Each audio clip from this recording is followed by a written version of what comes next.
Olá, meus amigos, que Deus abençoe a todos vocês, rica e abundantemente, em o nome de nosso Senhor e Salvador Jesus Cristo. Eu sou o pastor José Maria, da Igreja Identidade de Cristo.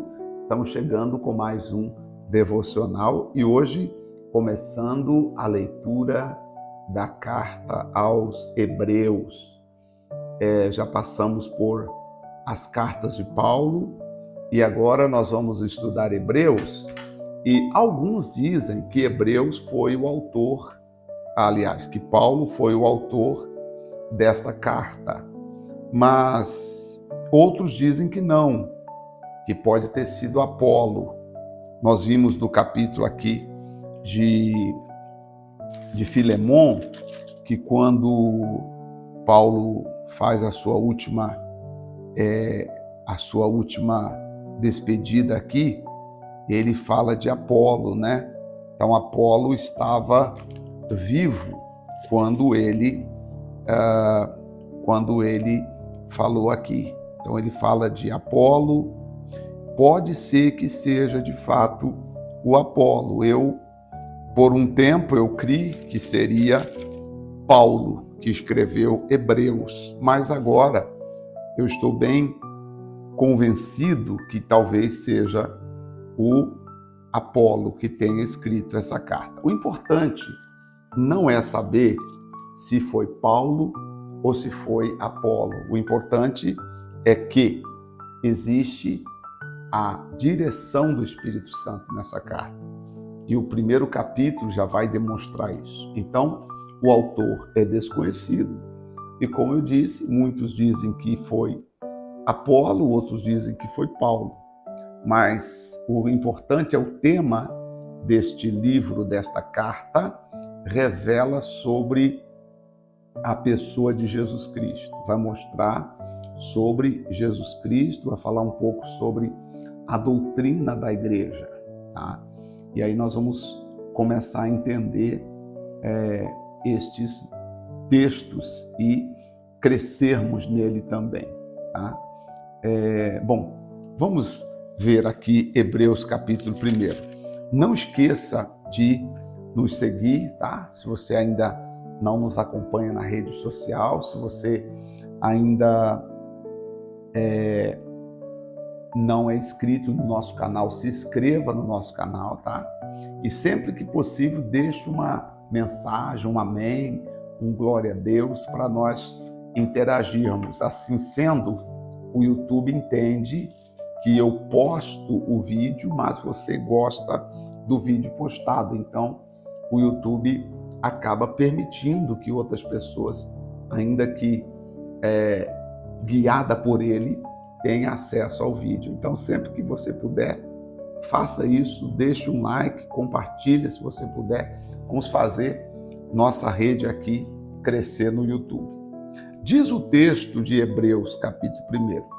Havendo Deus antigamente falado muitas vezes e de muitas maneiras aos pais pelos profetas, a nós falou nestes últimos dias pelo Filho. Então aqui, para mim, só o versículo 1 já valeu todo o esforço do escritor, porque só o versículo 1 já me revela algumas coisas que eu quero entender com você. Primeiro, Deus antigamente, tá? Marque isso. Deus antigamente falou muitas vezes e de muitas maneiras, tá? Deus falou muitas vezes, de muitas maneiras, aos nossos pais, por meio dos profetas. Agora, a nós, no tempo que nós estamos vivendo agora, Deus falou conosco pelo o Filho. O Filho, João capítulo 1 diz, no princípio era o Verbo estava com Deus e o Verbo era Deus. Então, Jesus Cristo é a palavra. Quem quer entender a voz de Deus hoje, ela não procura um profeta autônomo. Quem quer ouvir a voz de Deus, ela não fica correndo atrás de quem tem visão, de quem tem revelação. Quem quer ouvir a voz de Deus, ela procura, ela senta e debruça aqui sobre a palavra de Deus, porque nesse nosso tempo, Deus nos falou pelo Filho, a quem ele constituiu juízo, o juiz herdeiro, né? Também dos vivos e dos mortos.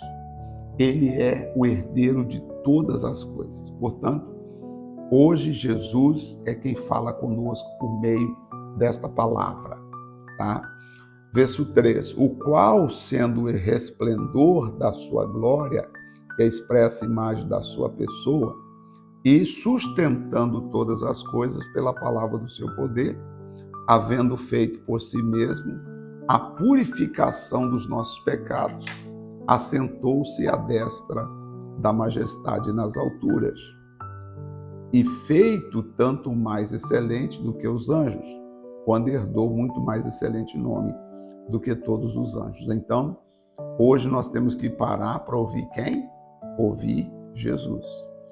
Porque a qual dos anjos disse jamais: tu és meu filho, hoje te gerei, e outra vez eu lhe serei por pai, e ele me será por filho.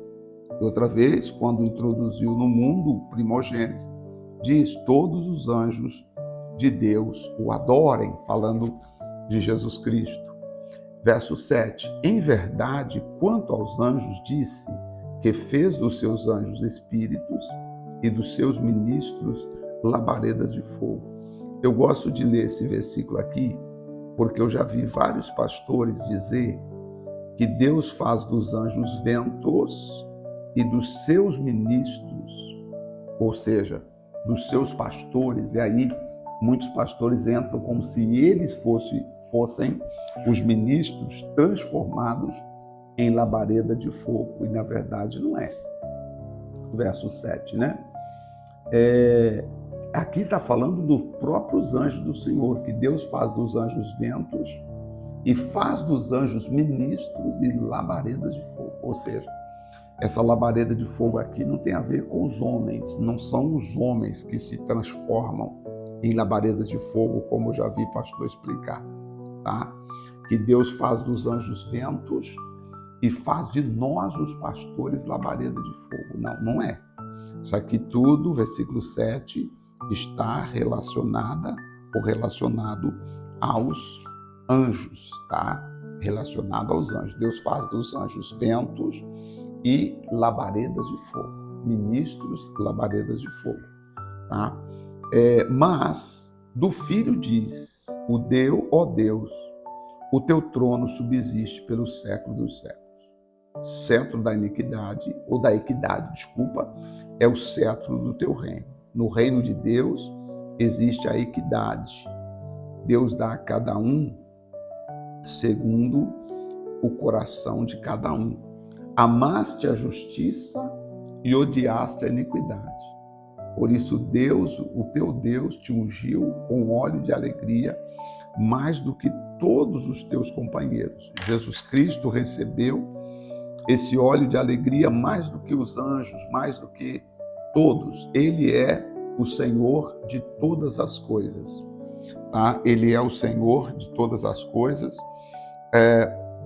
Ele não trata ninguém com favoritismo, né? Ele trabalha com a equidade mesmo, tá? Ele não dá, vou tirar do fulano e vou dar para o cicrano, porque o cicrano merece mais. Não, o reino de Deus não é assim, tá? O amor de Deus é derramado em nossos corações. Nós não temos como fazer coisas para tentar, de uma certa forma, ganhar o reino de Deus. O reino de Deus se ganha crendo em Jesus Cristo, tá?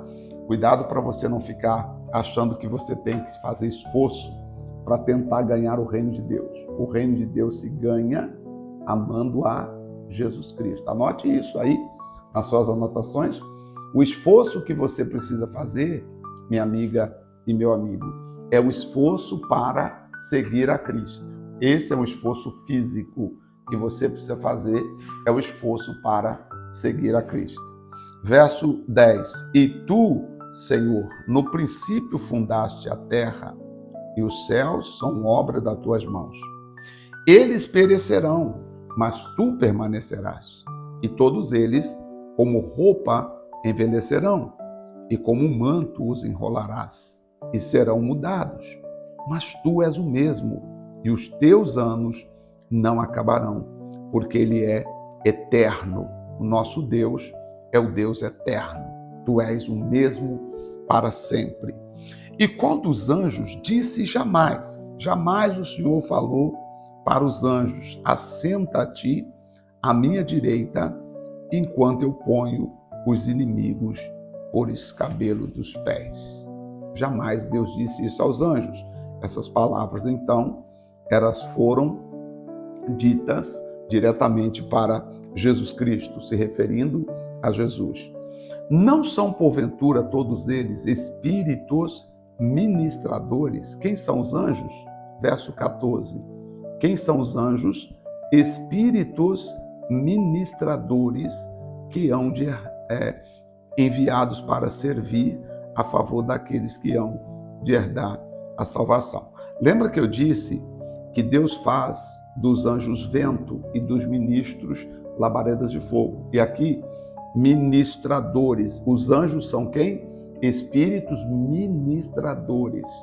Eu já vi até um missionário lá da igreja que eu participei, né? Ele falava, e nas orações dele, ele dizia assim: Deus faz dos anjos vento, e dos seus ministros labareda de fogo. É como se cada pastor tivesse labareda de fogo em suas mãos para orar. Não é isso. Na verdade, não é. Aqui está dizendo que Deus faz dos próprios anjos labaredas de fogo. Deus transforma os anjos em labaredas de fogo, ministros para nos servir. São os anjos que são transformados em labaredas de fogo para queimar os inimigos, para queimar a maldade, para queimar o pecado, para queimar a doença. Se você pegar a sua Bíblia e ler numa outra versão da Bíblia, você vai entender exatamente o que eu estou dizendo. Principalmente no inglês. No inglês nos faz entender exatamente como eu estou dizendo. Deus faz dos anjos ventos e faz dos anjos ministros labaredas de fogo. Ou seja, eles são poderosíssimos que atendem à voz de Deus a serviço daqueles que hão de herdar a salvação. Então, você que é salvo, você não tem, vamos dizer assim, o anjo que me guarda é o fulano. Não, você não tem um anjo de estimação. Você tem proteção da parte de Deus. Quem faz a tua proteção espiritual são os anjos. Agora, você não tem um anjo em especial. O meu anjo é o Miguel. O meu anjo é o Gabriel. Não, o meu anjo é o arcanjo fulano. O meu anjo é tal. Não, nós não temos um anjo específico. Deus não deu um anjo específico para nós. Se você crê assim, ou se você já ouviu alguém explicar que você tem o anjo X, o anjo... não é verdade. Nós temos, versículo 14, tá? Os anjos são ministros, tá? São espíritos ministradores. Eles são espíritos que ministram. Espíritos que ministram. Deus diz assim: vai lá, anjo, defende o Zé Maria naquela causa X. Vai lá, anjo, e aquela pessoa que está se colocando no caminho da fulana, tentando impedi-la de alcançar tal coisa. Vai lá, o anjo vai e limpa os seus caminhos. Pela oração que nós fazemos, de repente, a pessoa está doente no hospital e nós estamos aqui intercedendo pela cura dela. Deus manda o anjo: vai lá, anjo. Vai lá, auxilia o médico para poder exatamente colocar a mão exatamente onde precisa. Ou vai lá, auxilia naquele medicamento. Quer dizer, Deus pode fazer dos anjos ministros em favor daqueles que hão de herdar a salvação. Então nós temos os anjos de Deus trabalhando para nos servir, para estar ao nosso lado, para nos ajudar, tá bom? Glória a Deus, né? Amém. Glórias a ti, Senhor. Obrigado, porque nós temos anjos que nos servem, nós temos anjos que nos acompanham, nós temos anjos que nos guardam, nós temos anjos que estão sempre conosco, nos guardando, nos livrando do perigo. Quantas vezes, meu Pai, às vezes nós nem percebemos a presença dos seus anjos, mas eles estão conosco, eles trabalham por nós, eles são ministros, eles são como fogo, labaredas de fogo, eles são enviados a serviço daqueles que hão de herdar a salvação, e nós agradecemos ao Senhor, porque os anjos estão conosco para nos proteger. Então eu te peço, meu Pai, meu Deus, que o poder do Senhor, que é ministrado através dos anjos, possam destruir toda obra maligna contra a vida desta pessoa, contra a vida deste meu amigo. Destrua toda obra que não provém de Deus. E em nome de Jesus, Pai Santo, faz o milagre acontecer na vida deste homem e desta mulher. Eu te louvo e te agradeço. Muito obrigado. Em nome do Pai, do Filho e do Espírito Santo. Graças a Deus. Amém e amém. Glória a Deus. Então, que Deus abençoe. Saiba que o milagre sempre vai acontecer na vida daquele que crê no poder do nome do nosso Senhor Jesus Cristo. Deus te abençoe. Um forte abraço e até nosso próximo devocional. Até lá.